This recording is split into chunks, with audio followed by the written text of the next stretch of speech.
Hey friends, I am here outside on my deck with Murray, and we are going to talk about flowers this week. So I thought it would be really fun to dissect a flower together. So I have a bunch of flowers growing in my yard, but I have these, and they're called bearded irises. Have you seen a bearded iris before?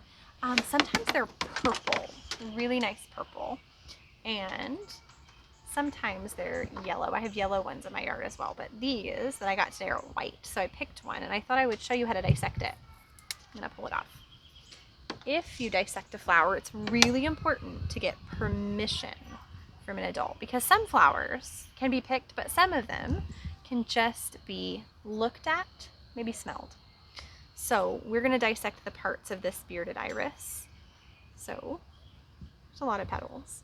So these bottom petals, I'm gonna pull one off and show you. Bottom petals are called the fall. It kind of looks like these petals are falling off, so they're called the fall. And then this part in the middle is called the beard.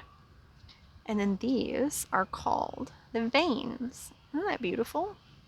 So this is the fall petal and the beard and the veins.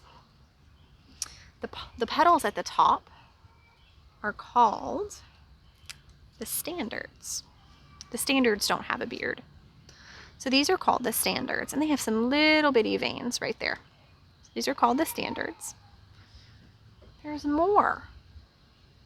There's an inside petal too, and these are called the style arm. These are called the style arm. And then inside the style arm, that little part, do you see that? That's called the anther. So the style arm, the anther, the standard,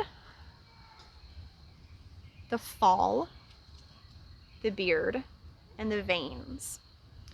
Bearded irises have a lot of really beautiful parts, and sometimes different flowers have different names for their parts.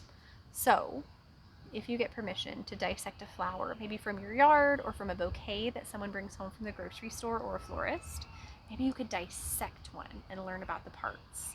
And sometimes you could do some things with the parts that you dissect. So maybe you could dissect all the parts and tape them to some printer paper and make a really beautiful collage.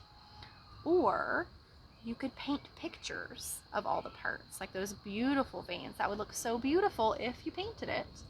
Or you could draw with maybe some coloring pencils or some crayons.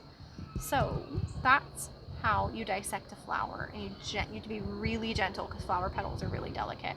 So maybe if you get permission to dissect a flower and to paint a picture of the parts or draw a picture of the parts or tape the parts to a piece of paper, maybe you could do that.